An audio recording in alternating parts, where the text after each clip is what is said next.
What if Baz Luhrmann made an Elvis biopic? Well, don't worry, or in some cases do worry, because it's exactly the movie you think it is. For two completely different reasons. It's what you expect a Baz Luhrmann movie to look like, and what I would get story-wise from a biopic of a rock legend.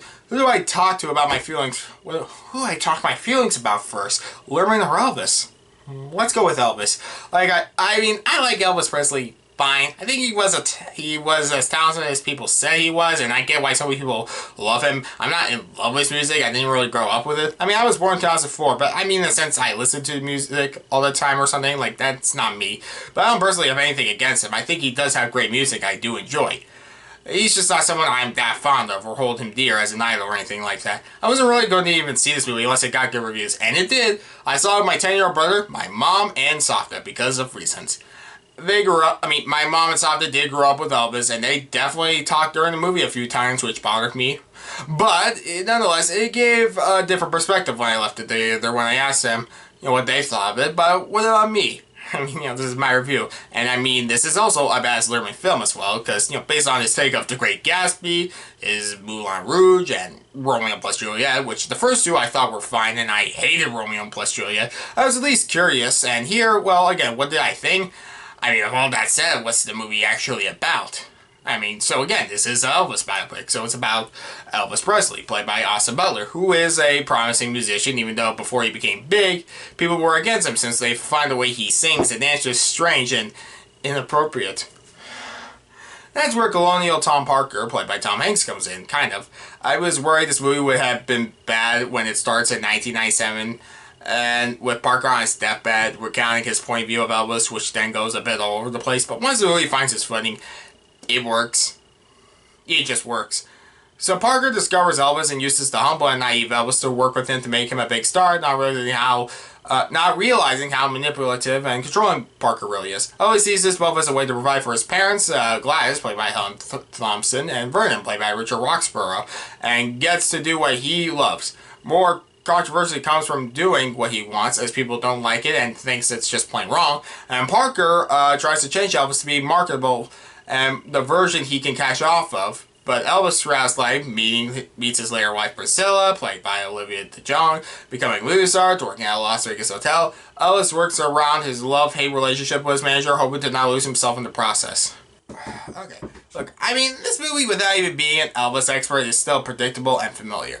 I know a real movie about a real rock legend might be in trouble when it reminds me of Walking Hard, the Dewey Cox story. Of course, if this was what really happened, I can't put the movie at fault for it. And I always said a movie that no matter how cliche it is, if it's done in a unique or different way, it can work. And compared to the previous movie I saw, The Princess, this movie is unique. I mean, it's by Baz Luhrmann, but that pretty much explains it. The movie has so much inventive editing that easily could have not worked, but it helps show how chaotic and insane most his life was and became, to the point where if it stopped, I fear I'd get bored. But the performances make this character, person, so much more interesting. I find it a little weak in terms of just how black and white they show Elvis and Parker in this, and I don't think Elvis is a bad person in real life. It's just they just paint anything ever bad happened in his life is because of Parker. Which works for the movie at least, but I don't know. To me, Elvis is portrayed a little too naive or innocent to feel like a real person, but I didn't care since apparently the real life relatives of Elvis did praise the movie and the portrayal, so it does what I think any biopic should do first. Showcase someone in a respectable and honest way, and that's held by Butler's performance. Austin Butler gives an Oscar nomination for performance here. He's so convincing as Elvis, from his movements to his reactions. I may not know what he was like in real life, but it never came across to me he was lying about saying he was Elvis. Tom Hanks was hit or miss for me, and it's not because I think he does a bad performance. He's Tom Hanks. How can he? No, it's just I did see this as a performance. It's that Mega and Fastly weren't the most convincing, but since this movie showcases how they don't like this guy, you could say the performance was on purpose for its portrayal as him as being a bit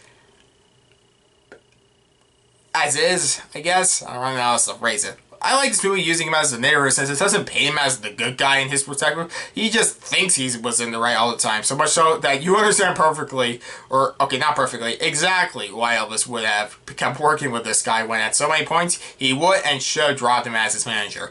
Everyone was great. The music was great to listen to, and for a 2-hour and 40-minute movie, I was never bored. So I'm glad I saw this on the big screen. The editing, the storytelling felt new, fresh, and original, and sure, the movie does suffer in some ways since I had seen this story before in many other biopics. In doing research, a lot isn't mentioned that could show Elvis in the wrong. Like some things I didn't know about Elvis, they don't mention since it probably would be too awkward or disrupt the flow of the movie. But the story works, and if it got more people interested in Elvis, it did do its job. I wasn't like crying by the end of the movie, but my mom sure was. And you know, truly feel like you knew this guy's life from beginning to end. I don't know how much I would rewatch this movie, considering its length, as well as it not probably feeling as well paced as you would watch it at home on your TV.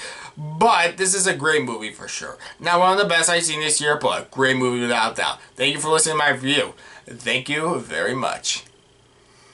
I give Baz Luhrmann's Elvis an 8.5 out of 10.